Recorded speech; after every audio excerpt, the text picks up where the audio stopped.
Saudações, senhores e senhoras, alunos e alunas. Este é o 13º capítulo do nosso livro Vídeo de Matemática do 9º ano do ensino fundamental, todo ele gravado dentro do padrão da BNCC. Senhores, já vão se inscrevendo aí no nosso canal para nos ajudar. Quando se inscreverem, clique no sininho para receberem notificações. Um like aí embaixo também ajuda muito. Eu desejo a todos que tenham bons estudos. Nesse capítulo, a gente vai dar continuidade ao estudo de análise combinatória. Vamos falar do princípio multiplicativo ou princípio fundamental da contagem. Luciana estava indecisa sobre qual combinação de roupa usaria em um dia. Tendo à disposição 2 saias nas cores cinza bege e 3 blusas nas cores rosa, verde e laranja. Sabendo disso, de quantas maneiras diferentes Luciana pode escolher um conjunto composto com uma saia e uma blusa. Para resolver os problemas simples do cotidiano, podemos montar uma tabela com as opções disponíveis. Primeira opção: saia cinza, blusa rosa. Segunda, saia cinza, blusa verde. Terceira, saia cinza, blusa laranja. Depois, saia bege, blusa rosa. Saia bege, blusa verde, saia bege, blusa laranja. Essas seriam as opções que ela teria. E como que a gente coloca isso matematicamente exposto para a gente somar quantas opções ela teria? Vejamos então. Há 2 possibilidades de saia cinza bege, 3 possibilidades de blusas rosas, verde e laranja, totalizando 6 possibilidades para o conjunto. Para resolver esse tipo de problema, os matemáticos descobriram o seguinte princípio, chamado princípio multiplicativo, ou princípio fundamental de contagem. Observe que o número de maneiras de compor o conjunto com uma saia e uma blusa não é grande. Enumerados todas as opções, mas como enumeraríamos todas as opções se o número de saias de blusa fosse bem maior? Tentando listar todos os conjuntos, correríamos o risco de esquecer algum conjunto ou contar determinado conjunto mais de uma vez. E aí, como que a gente faria isso, senhores? Vejamos então.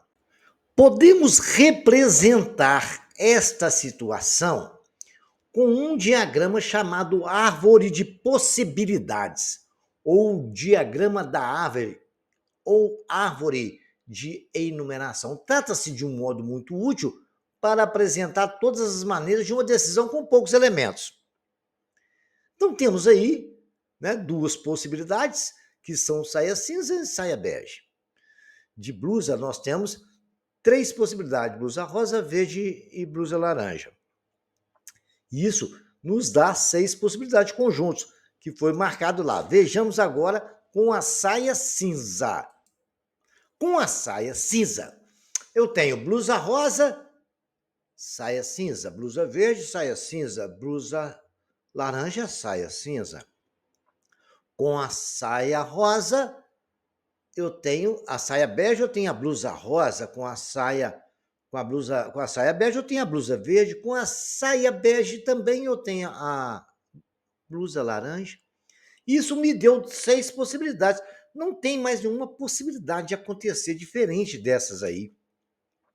Então, eu posso concluir, né, senhores, que nessa situação, ou em muitas situações de cotidiano, é necessário criar senhas para fazer, por exemplo, número com letras e ou números, por exemplo, para a abertura de uma conta bancária, para a proteção de um cofre, para a criação de um endereço de e-mail, em videogames e outros jogos eletrônicos, etc. Vamos determinar, por exemplo, quantas senhas podemos formar com 2 vogais diferentes.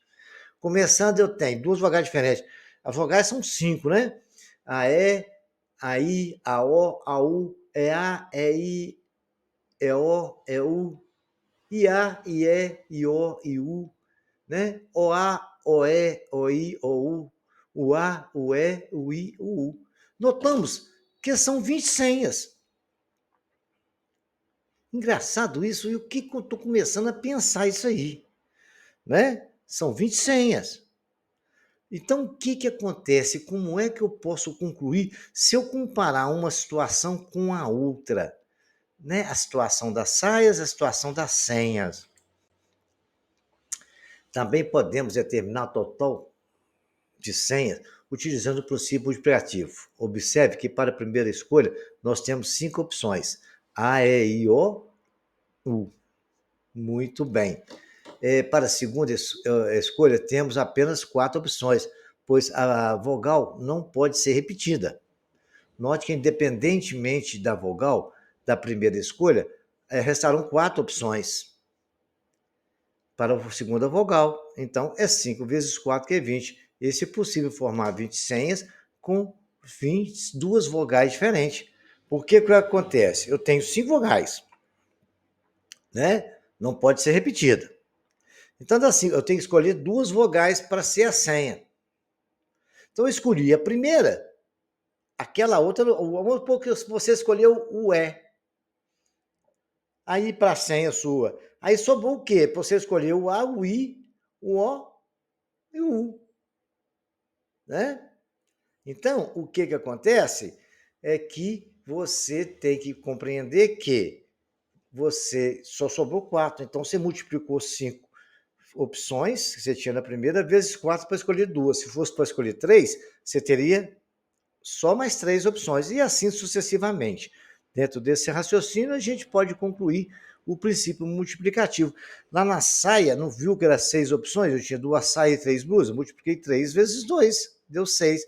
Aqui 5 vezes 4, eu tinha uma opção com 5 opções, a primeira situação, e a segunda com 4 opções, ok?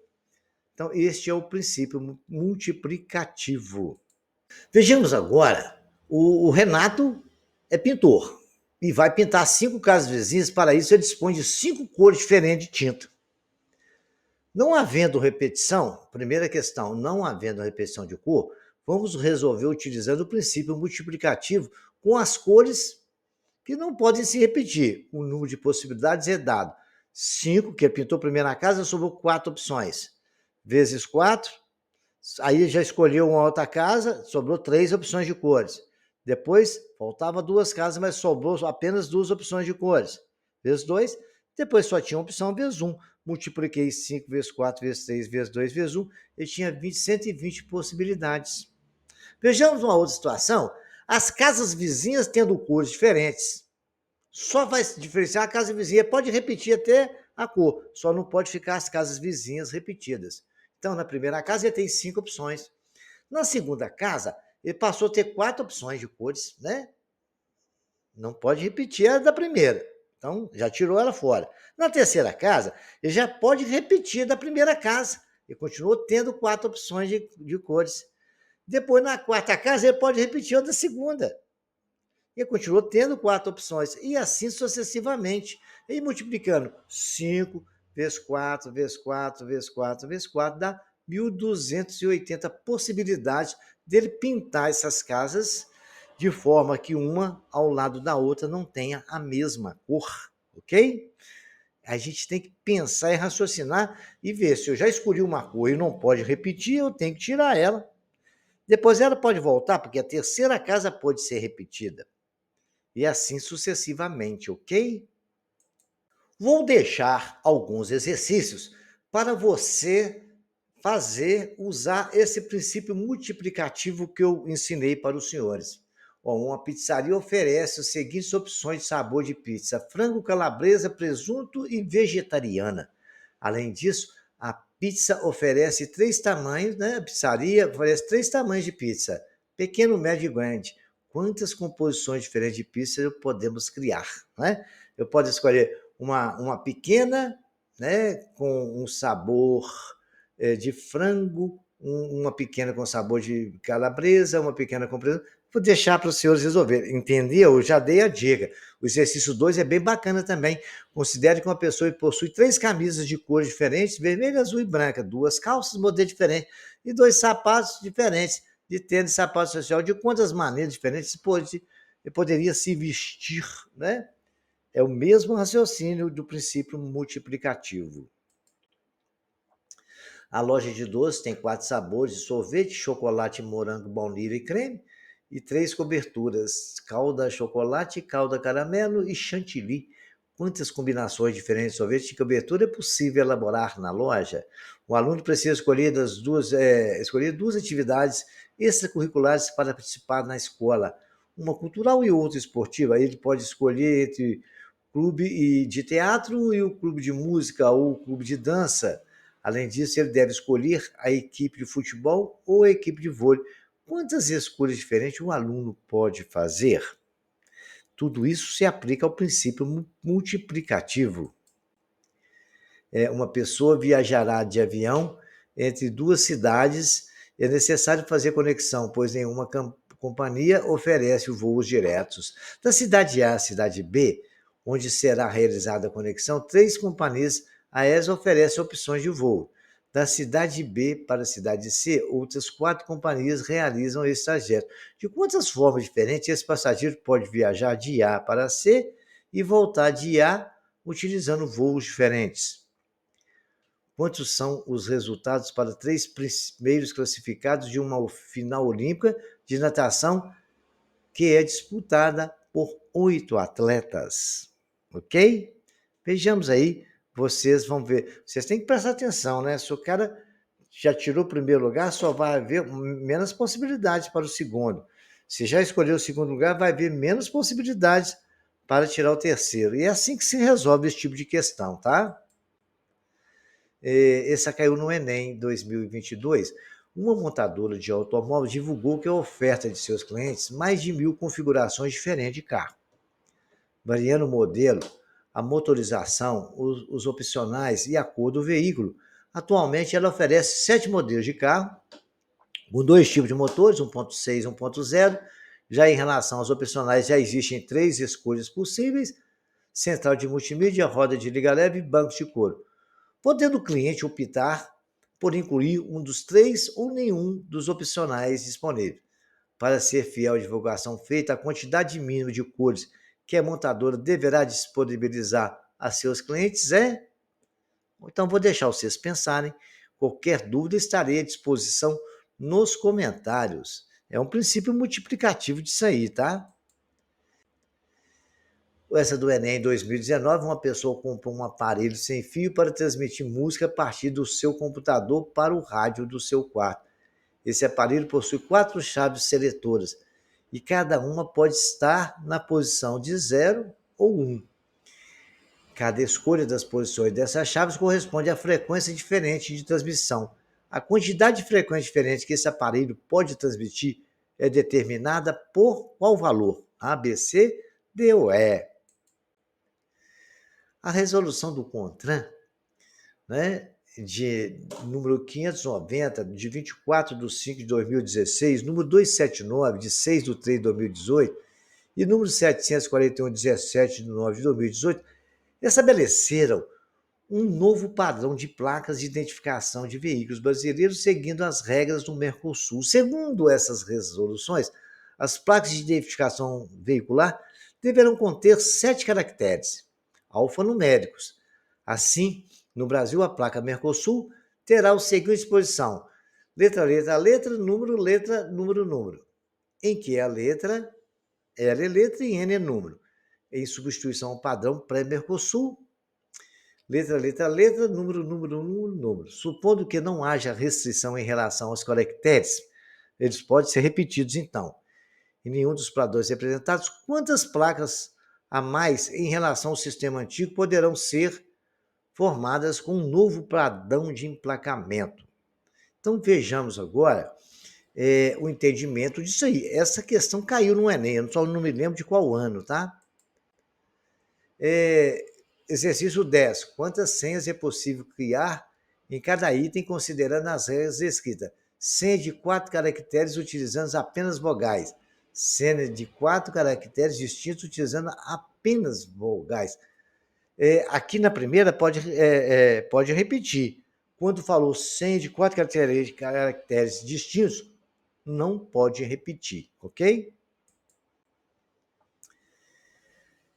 Agora a gente vai falar de probabilidade.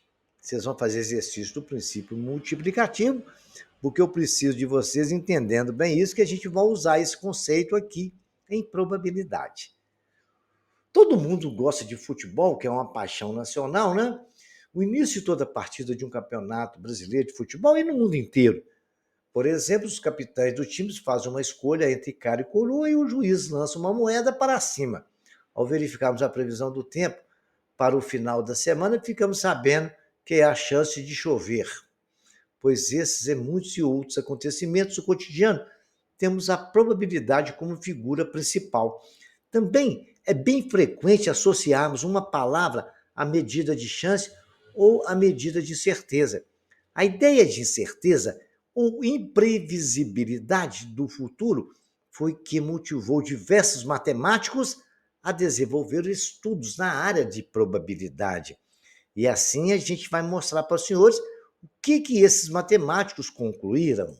Esses matemáticos concluíram o seguinte: eles pegaram um experimento aleatório, chamaram um experimento qualquer, e chamar de experimento aleatório é aquele que não há como prever o resultado. Você vai jogar uma moeda, por exemplo, você nunca vai prever se vai cair cara ou coroa. Uma moeda que não seja viciada. Uma moeda normal, ela vai estar, não é viciada em cair de um lado só, ela tem pode cair de qualquer lado. Então, esse é um experimento aleatório. Por exemplo, nação dado, né? Que você não vai saber se dos 6 números que tem num dado, qual que vai cair para cima, né? Virado para cima. Não há como saber qual é a face que ficará virada. O espaço amostral, é aquelas possibilidades que têm de acontecer. É o conjunto formado por todos os resultados possíveis de um experimento aleatório. Geralmente, esse conjunto é representado pela letra ômega. Essa letrinha é a letra grega chamada ômega. Se aparecer, você já sabe que isso aí é exatamente um espaço amostral. Por exemplo, no lançamento do dado, o espaço amostral é 1, 2, 3, 4, 5, 6. Você pode julgar e em qualquer uma dessas possibilidades o dado pode aparecer com esse número voltado para cima. E assim, nós estamos entendendo agora o que é o experimento aleatório e um espaço amostral. E isso é a base fundamental na probabilidade. O evento a gente pode classificar como sendo um subconjunto do espaço amostral. Ainda sobre a situação do lançamento do dado, sortear um número par, por exemplo, é um evento. Porque lá tem 1, 2, 3, 4, 5, 6. Pode cair qualquer possibilidade. Muito bem. Temos o espaço amostral, né? E aí a gente pode dizer que dentro desse espaço amostral eu desejo que saia apenas números pares. Muito bem. Perceba que um evento pode ser um conjunto vazio. Por exemplo, se você pedir para sortear o número 9, lá não tem 9. Né? No dado só tem 6 faces, de 1 a 6. Ou um conjunto igual a um espaço amostral. Por exemplo, sortear um número maior do que 0 no dado de 6 faces. Geralmente, indicamos eventos por uma letra maiúscula. No evento, sortear um número par, temos A igual a número par, chamando o evento de A.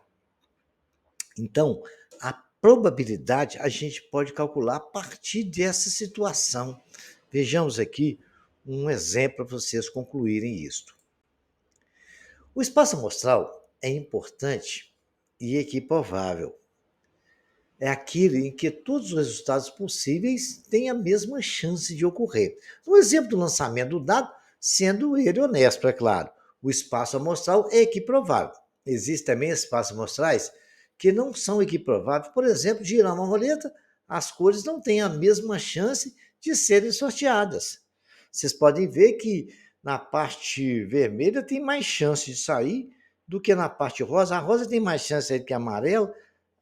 Parece que essa azul e a verde e a amarela são parecidas, não se sabe a medida delas, mas se ela for do mesmo volume, tem a mesma chance, mas já não tem a mesma chance em relação às outras, ok? Então, elas não são equiprováveis. Então, tirando essas dúvidas do espaço amostral, a gente ainda pode concluir uma situação assim, que a probabilidade é um espaço em um espaço amostral equiprovável, a probabilidade do evento ocorrer ela é definida pela razão entre um número de resultados favoráveis e o número de resultados possíveis. A gente chama o nosso espaço amostral, né, de N de ômega. E matematicamente nós podemos definir que a probabilidade do evento A acontecer é as possibilidades de A dividido pelo todo o espaço amostral. Correto? Por exemplo, vou fazer de cabeça aqui agora para vocês entenderem. Qual é a probabilidade de sair o número par quando você jogar um dado para cima? Então, o número par tem três números pares no dado, né? É o 2, 4 e o 6. Então, tem 3 possibilidades, né, de ele sair número par. Num espaço amostral, ela tem 6 números, 3 estando para 6. Simplificando a fração, é meio, que corresponde a 50%, que é a metade, né? Então vamos ver como é que matemática a gente desenvolve essa questão? Considerando que seja A sortear um número par no dado, temos, tá aí, separei o nosso espaço amostral, é 1, 2, 3, 4, 5, 6, né? Então, nosso espaço N de ômega são 6, e A são só 3, 2, 4, 6. Então, N de A é 3. Logo, a probabilidade de A acontecer é 3 sobre 6, simplificando, é 1 sobre 2. Se você dividir 1 por 2, vai dar 0,5, que corresponde a 50%. Entenderam? Agora a gente pode até começar a querer fazer exercício, né? Vamos ver? Considerando agora uma roleta a seguir. Em cada parte dela tem uma mesma chance de ser sorteada. Então, ela é diferente daquela outra que nós mostramos que os espaços são... Essa roleta, os espaços daquela que eu mostrei, tem espaço maior do que o outro. Essa não, são todos iguaizinhos a possibilidades. Podemos calcular a probabilidade do evento B sortear uma parte vermelha. Por isso, identificamos um número de resultados favoráveis e o número de resultados possíveis no espaço amostral. Nesse caso, 3 partes são vermelhas, entre 8 partes possíveis de serem sorteadas. Então, seja N de B é 3. E o espaço amostral que nós temos total, 8. Então, N de B sobre N de ômega seria 3 dividido por 8, que dá 0,375, que é igual a 37,5%, ok? Essa é a ideia da nossa situação, ok? Vejamos mais alguns exemplos. Agora eu vou resolver alguns exercícios, depois vocês copiem esse exercício e repitam eles no caderno de vocês, que é para vocês ir treinando e acostumando com isso, porque se cair em concurso o tempo todo, tá? Prova de vestibular, concurso, a gente vai desenvolver bem essa questão. Um baralho comum de 52 cartas, todo baralho normal tem 52 cartas, né? Ele tem 13 cartas de cada naipe. É naipe de paus, de ouro, copas e espada. Vamos retirar uma carta desse baralho e depois vamos devolver ela para o baralho. Em seguida, retiramos outra carta.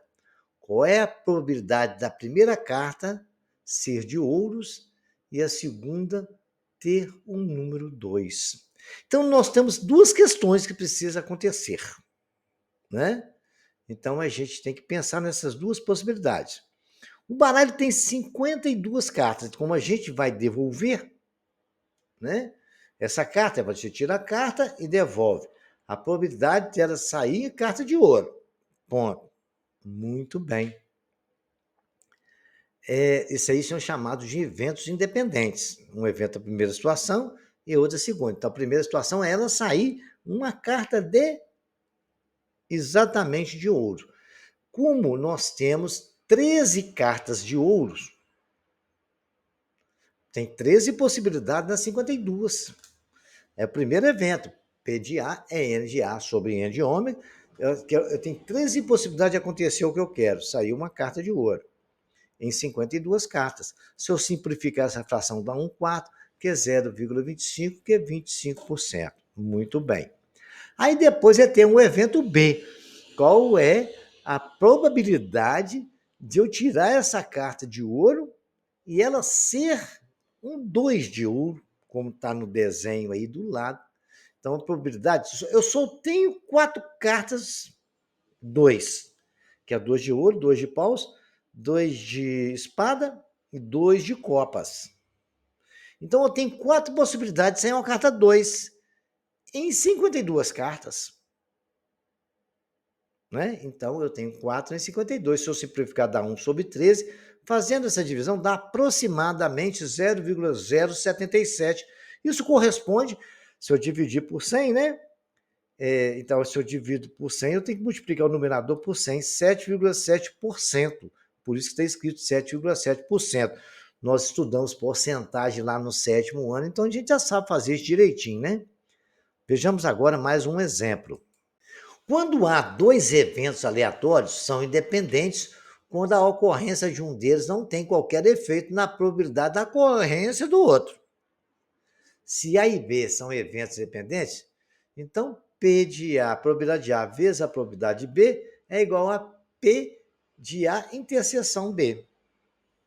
Certo?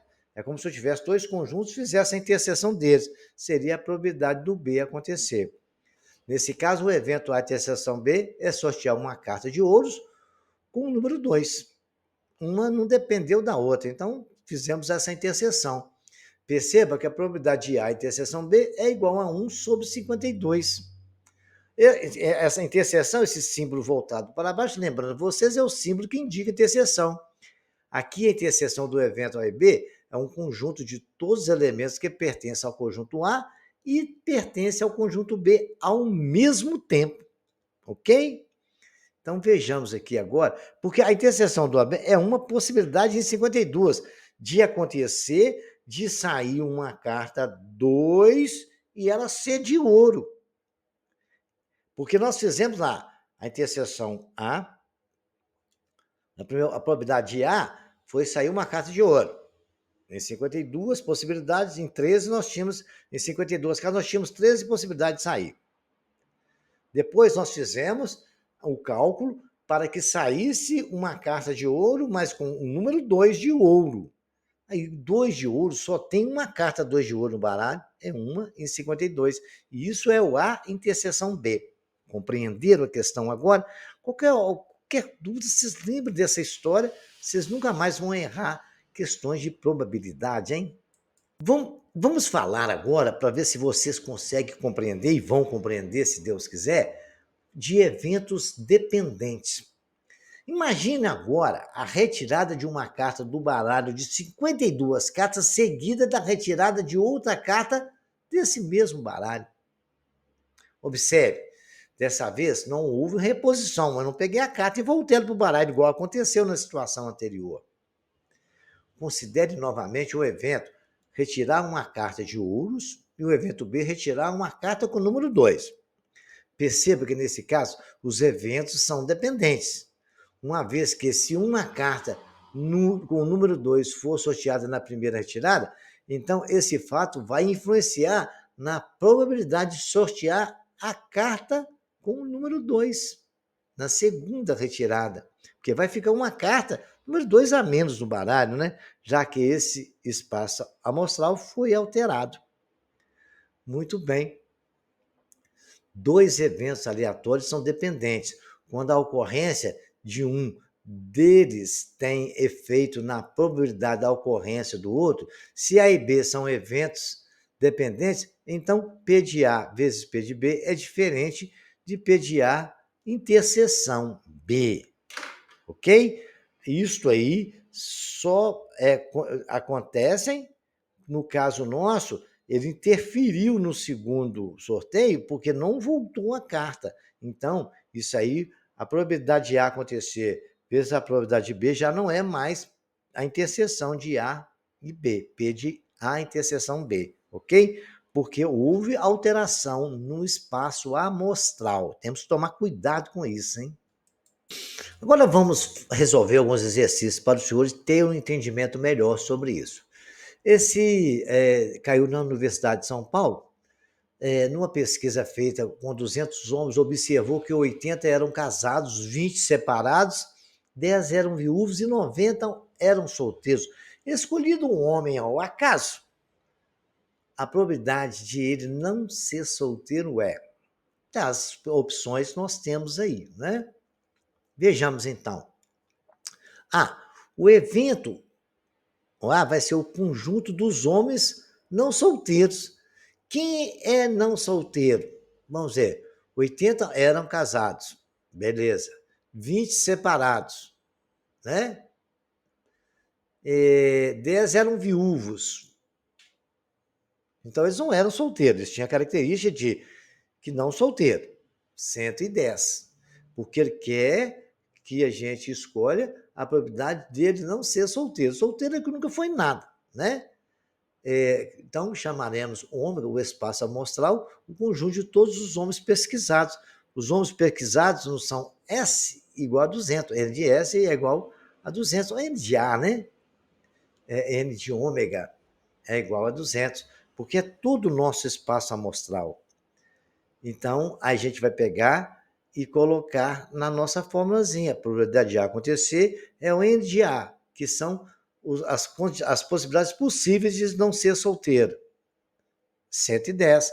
Sobre todos os homens pesquisados, que é 200, é 0,55, que é a resposta, é a letra C. E eu coloquei aí que isso aí é realmente para vocês ir acostumando, 55%, que poderia estar a resposta nessa situação, ok? Vejamos mais algum exemplo. Um exemplo bem bacana que está aí, ó. Ao jogar um dado com a probabilidade de obtermos um número ímpar voltado para cima. Está aí todas as possibilidades de um dado. 1, 2, 3, 4, 5, 6. Coloquei para enfeitar bem, para vocês entenderem bem como é que resolve esse tipo de questão.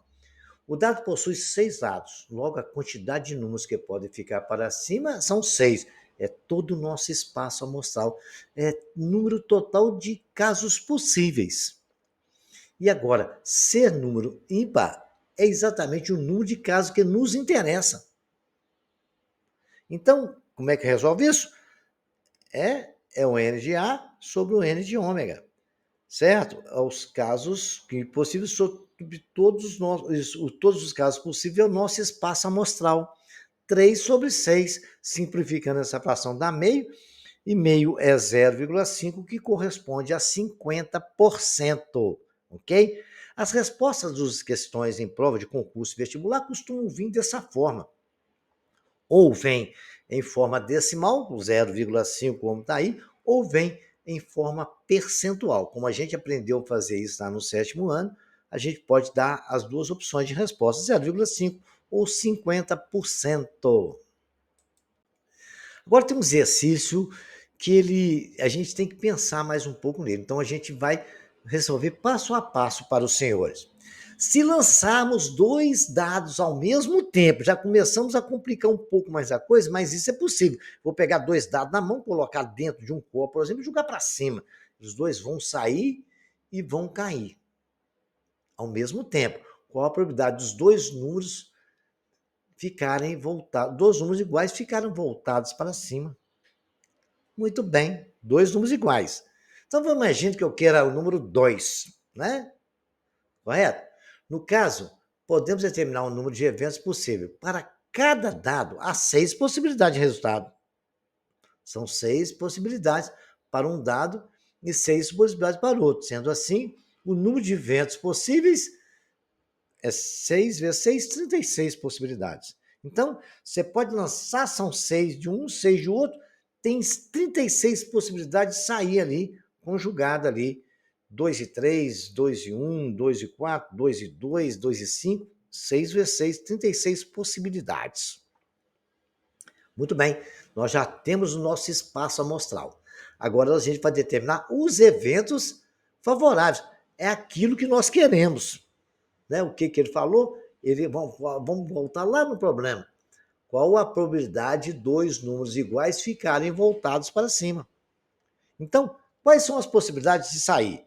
É o primeiro dado sair com 1, o outro sair com 1. A segunda, o outro sair com 2, o outro sair com 2. 3 e 3, 4 e 4, 5 e 5, 6 e 6. É exatamente o que nos interessa, certo? Então, é o nosso. Não é, isso aí é o quê? É o que nos interessa. Então, o que nós vamos fazer? Nós vamos pegar o N de A, que é o número de casos que nos interessa, dividido pelos casos possíveis, que é o N de ômega. Então, vai ser 6, que é o que nos interessa, né? Que nós estamos querendo, é o nosso objetivo, é que saia 2 números iguais. Existem 6 possibilidades. Em 36, simplificando, é 1 sobre 6, que é 0,166, que corresponde a 16,666%, ok? Então, a probabilidade sempre é aquilo que a gente quer, que é o que nos interessa, dividido pelo todo o nosso espaço amostral, que são o total de casos possíveis. Um saco tem 8 bolas do mesmo tamanho, são idênticas, mas com cor diferente. Tem 3 bolas azuis, 4 bolas vermelhas e uma amarela. Retira-se ao acaso uma bola. Qual a probabilidade da bola retirada ser azul? Escrevi até em azul para vocês observarem o seguinte: se existem 8 bolas idênticas, esse é o número de possibilidades que vamos ter. É o nosso espaço amostral, mas apenas 3 delas são azuis. Por isso, a chance de tirar uma bola azul é dada por o número de casos que eu quero que aconteça. Quer sair 3 bolas azuis. Correto? Aí o que acontece? Mas eu tenho 8 bolas lá, né? Então, tem 6 possibilidades em 8 bolas. Como nós sabemos, a probabilidade é aquilo que eu quero que me interessa, que eu quero que aconteça, dividido pelo espaço amostral. Né? O evento que eu quero que aconteça, dividido pelo espaço amostral. 6 está para 8, é 0,375, fazendo a continha, que é 37,5%. Bacaninha? Vamos ver mais um exemplo. Qual a probabilidade de tirar um as ao retirar o acaso uma carta de um baralho? 52 cartas, relembrando, possuindo 4 naipes, copas, paus, ouros e espada, sendo um as em cada naipe. Qual a probabilidade de tirar um as ao acaso, uma carta de um baralho de 52 cartas? Eu quero tirar um as, possuindo 4 naipes, copas, paus e ouros e espadas, sendo um as em cada naipe. Né? Tem 4 ases, um de paus, um de ouro, é isso que ele falou. O evento de interesse é tirar um as do baralho. Se há 4 naipes em cada naipe, possui um as. Logo, o número de possibilidade de retirar o as é igual a 4. E o número de casos possíveis corresponde ao número total de cartas. Então, a nossa probabilidade, o que a gente interessa é 4 possibilidades, que é um as. Em 52 cartas é 1 sobre 13, dividindo dá aproximadamente 0,077, que corresponde a 7,7%. Numa questão de concurso, nós estamos resolvendo assim que ele pode te dar as 2 possibilidades de resposta. Sorteando o número de 1 a 20, com a probabilidade de que esse número seja múltiplo de 2. Bom, de 1 a 20, então, a quantidade de número total que pode ser sorteado são 20. É tranquilo. Contando de 1 até 20. Beleza. Tem 20 números. Mas quais são par? O par é o que nos interessa, é o que eu quero. Aí, o que eu faço? Eu separei, é 2, 4, 6, 8, 10, 12, 14, 16, 18, 20. São 10 números em 20 possibilidades. Né? Simplificando a fração aí, que nós já sabemos que é a razão entre NA e N ômega, 10 está para 20, que é igual a meio, que é 0,5, corresponde a 50%. Mamão com açúcar, né, gente? Vocês vão repetindo esse exercício aí para vocês treinarem, tá? Se uma moeda é lançada 5 vezes, qual a probabilidade de sair cara 3 vezes? Vou lançar a moeda 5 vezes e todas as vezes eu quero que saia cara. Então vamos pensar um pouco. Há 2 possibilidades numa moeda. Eu vou fazer 5 lançamentos. E cada lançamento eu tenho 2 possibilidades. Então eu já sei que o meu espaço amostral é 2 vezes 2 vezes 2 vezes 2 vezes 2, 5 vezes, ou seja, 2 elevado à quinta, que isso dá 32. Bacana, já tenho meu espaço amostral. Agora, quais as possibilidades que eu tenho de sair cara em todos os lançamentos? Aí eu tenho que pensar um pouco, até escrevi. Vou chamar de O cara e C, ó, O coroa e C cara. Tá, no primeiro lançamento pode sair CCOO, pode sair OOCC, pode ser CCOOC, depois eu vou mudar, vou mudando, ó, COOCC. Na quinta constituição pode ser COCO, a sexta COCOC, sétima COC, ou não, sétima é OCCOC, oitava OCOCC, 9 OCCCO, 10 COCCO. Então, eu vi que tem 10 possibilidades. Qualquer outra situação que você fizer diferente, vai dar repetido. Então, só tem 10 possibilidades. É igual a 10. Então, o que, que acontece? Como o princípio multiplicativo entra aí, né? Se eu vou fazer 5 lançamentos com 2 possibilidades, no meu espaço amostral só pode ser 2 vezes 5, 10. Mas às vezes, se você tiver dúvida disso, faça o escrito igual eu fiz, que é pouca coisa, não vai te dar muito problema. Depois a gente vai ter uma forma de resolver isso com binômio de Newton, mas isso vai ser lá no ensino médio, tá? Então, a probabilidade é o número que nos interessa sobre o número de casos possíveis. Então, o que nos interessa são 10 possibilidades. Sair 3 coroas. Nós 3 caras, quer dizer, 3C. Então, são 10 possibilidades. 10 está para 32 situações possíveis, simplificando esse 5 para 16, que dá 0,3125, que é 31,25%. Esse exercício é mais exigente um pouco, né? Esse aqui, a gente precisou de fazer uma situação um pouco mais interessante e a gente vai desenvolver ele em várias situações. Vejamos aqui, ele falou que uma experiência aleatória foi lançado 2 vezes um dado. Lançou a primeira vez, depois a sua segunda. Considerando que o dado é equilibrado, qual a probabilidade de conseguir no primeiro lançamento o número 5 e no segundo o número 4? Muito bem. Então, quais as possibilidades que eu tenho que analisar? Todas as possibilidades, eu posso ter, são quantos lançamentos? Né? São 5 lançamentos. Né? São lançando o dado 2 vezes. Qual a possibilidade que eu tenho de primeiro de sair? Pode sair no primeiro lançamento, pode sair 2, pode sair um com 2, um com 3, um com 4, um com 5 e um com 6. Depois pode sair primeiro o número 2, com 1, com 2, com 3, e assim aconteceu com 3, aconteceu com 4, aconteceu com 5 e aconteceu com 6. Certo? Então, todas essas possibilidades poderia ter saído. Eu lancei o dado uma vez, saiu 1. Deu a segunda vez, saiu outro 1. E poderia sair 1, 2, 2, 2, 3, 3, 4, 4, 5, 5. Então, a gente tem que montar essa tabela. Treinem ver isso aí. Ó. Se você lançar, repetindo a situação, na linha 1 eu tenho um 1, um 2, um 3, um 4, um 5, um 6. Depois poderia ser 2, na primeira ser 2, com 1, com 2, com 3, todas as possibilidades. Depois a segunda, a terceira com 3, 1, 3, 2, 3, 4. Depois eu tenho a possibilidade de 4, sair 4 na primeira e 1 na segunda, de sair 5 na primeira e repetindo os outros, e sair 6 na primeira. É assim que a gente faz. Montada essa tabela, existe apenas um resultado que cumpre a condição indicada, que é sair 5 no primeiro e 4. Então, é uma possibilidade.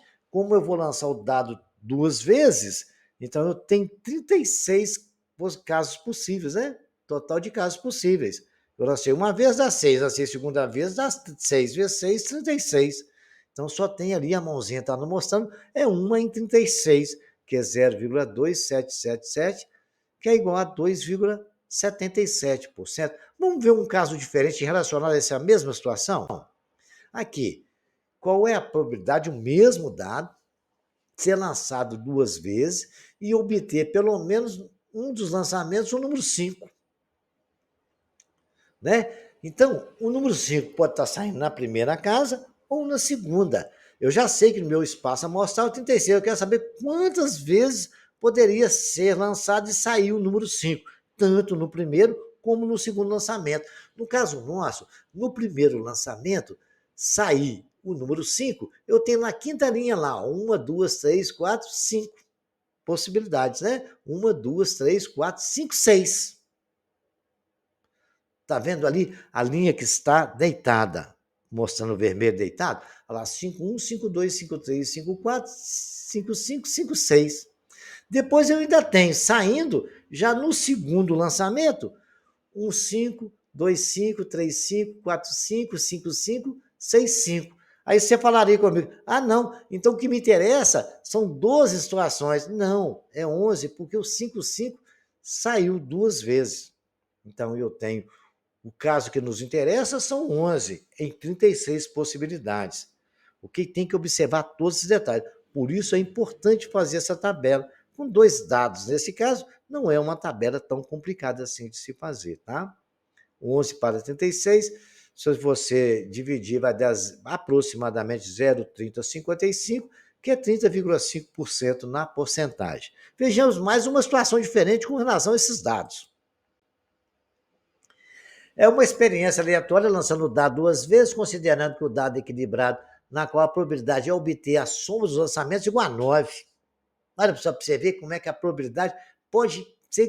O que interessa para nós é a soma dos dois lançamentos ser 9. Por exemplo, se eu lançar a primeira vez sair 5, a segunda sair 3, 5 mais 3 dá 8. Então, esse lançamento não nos interessa. Se sair 6 no primeiro e 6 no segundo, não me interessa, porque 6 mais 6 é 12. Então, eu vou fazer a soma de todos os lançamentos, eu vou ver ali quantos que vai dar 9. Aí fiz, ó, o primeiro que é 1 e 1 deu 2, o segundo que é 1 e 2 deu 3, e fiz somando na primeira linha, segunda, terceira, quarta, a soma está toda aí. Quais os que não me deu 9? Olha, 1, 2, 3, 4 possibilidades e 5, né? 1, 2, 3, 4 possibilidades em 36. Olha só que bacana, né? 1, 2, 3, 4 possibilidades de 36. Simplificando 9 às 4 terceiras, vai dar 1 sobre 9, que é 0,011, que é igual a 11,11%. Então, para você ver, estou dando para vocês todas as situações que pode cair numa prova de concurso para vocês treinarem. Não percam a oportunidade. Vão lá refazer esse exercício, hein? Mais uma questão que pode cair correlacionada a dados. Tem várias possibilidades, mas eu estou dando para vocês as que mais acontecem, tá? É uma experiência aleatória, foi lançado duas vezes um dado, considerando que o dado é equilibrado. Qual a probabilidade de obter a soma de lançamentos igual ou menor que 3? Teremos que dois casos favoráveis. Por que são dois casos favoráveis? Olha lá na soma nós fizemos. Ele perguntou aqui, menor ou igual a 3?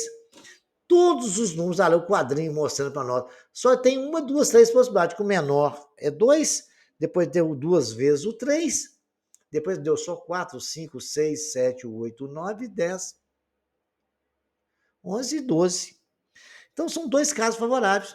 O número de casos que nos interessam, né, são 3, e a probabilidade de acontecer lançando duas vezes, 3 para 36 é 1 sobre 12, que é igual a 0,0833, que é 8,33%. Ok? Bacana. Vamos ver mais um exercício bacana? Agora eu vou resolver um exercício. Vai ser apresentado para os senhores de primeira mão o método binomial de resolver, porque esse exercício precisa de se usar o método binomial. Eu tenho aula gravada aqui, já no ensino médio, o binômio de Newton, que ajuda a resolver essas questões. Mas eu estou colocando esse exercício porque é um exercício que caiu no Enem e foi preciso usar o número binomial. Então você vai tentar aprender a usar aqui, mas já vai conhecendo a coisa. Qualquer coisa, olha a minha aula de binômio de Newton aqui nesse canal e vocês vão compreender. Então vamos lá. Qual a probabilidade de lançar um dado 7 vezes e ele sair 3 vezes o número 5? Se lançar 7 vezes e sair 3 vezes o número 5. Pá, pá. 3 vezes. Então, vamos ver? Para encontrar o resultado, podemos usar o método binomial, visto que cada lançamento do dado é um evento independente. No método binomial, a probabilidade do evento acontecer em K das N vezes é dada por aquilo ali chama combinação, N está para K, aonde P elevado a K, a combinação de N para K, com P elevado a K, que multiplica Q elevado a N menos K. Mas o que é Q e o que é P? N é o número de vezes que vai ocorrer a experiência. No caso nosso aí, o N é 7 vezes que nós vamos jogar o dado. K é o que nos interessa, é o que vai acontecer no evento, é o nosso evento. Nós queremos que sair 3 vezes o número 5. Então, são 3 possibilidades, né? Que nós quer 3 vezes aconteça isso, 3 vezes sair o número 5. P é a probabilidade do evento acontecer. Pois, se no dado tem 1 sobre 6, não tem 6 números, eu não quero que saia o número 5, então a probabilidade é 1 sobre 6, 1 em 6. E Q basta fazer 1 menos Q. 1 é 6 sobre 6, menos P. Q é 1 menos P. 6 sobre 6, que é 1, menos 1 sexto. Isso aí, normalmente, é 5 sextos. A gente conserva o denominador e subtrai o numerador. Já de posse desses 3 valores, já basta aplicar isso nessa fórmula do binômio de Newton. Coloquei lá 7 terços, que multiplica 1 sexto elevado ao cubo, que multiplica 5 sextos elevado a quarto. Por quê? O nosso N é 7 e o K é 3. Então, ficou 3 e depois ficou 7 menos 3, que é igual a 4. É o que está na nossa fórmula lá. Isso aí na combinação é 7 fatorial sobre 3 fatorial, que multiplica 4 fatorial, que multiplica 1 sobre 216, que multiplica 620 sobre 1296. A combinação de fatorial está resolvida aí em cima da minha cabeça. 7 fatorial dividido por 3 fatorial vezes 4 fatorial é 35, que é essa continha que dali, ó, 4 fatorial com fatorial, o 6 vezes 2 corta com 6, sobra só 7 vezes 5. 35, que multiplica essas duas frações, que deu 21.875 sobre 27.9936. Fazendo a divisão na calculadora, deu 0,078, que isso corresponde a 7,8%. Esse último exercício, ele está um pouco a mais para o 9º ano, mas eu sei que existem alunos no 9º ano que são desafiadores. Então, vocês vão lá no meu videolivro do 1º ano, procura, ou aqui no próprio canal tem uma aula só de fatorial e binômio de Newton, e vocês vão entender o que aconteceu aqui nesse problema. Para começar a facilitar, espero os senhores agora que esse é o último capítulo do 9º ano, nos videolivros do 1º ano, que a gente vai começar a publicar a 2ª edição. Compartilhe com seus amigos e compartilhe também com todas as pessoas que vocês puderem compartilhar para ajudar a desenvolver nosso canal e as pessoas terem a oportunidade de aprender matemática e até os capítulos do ensino médio.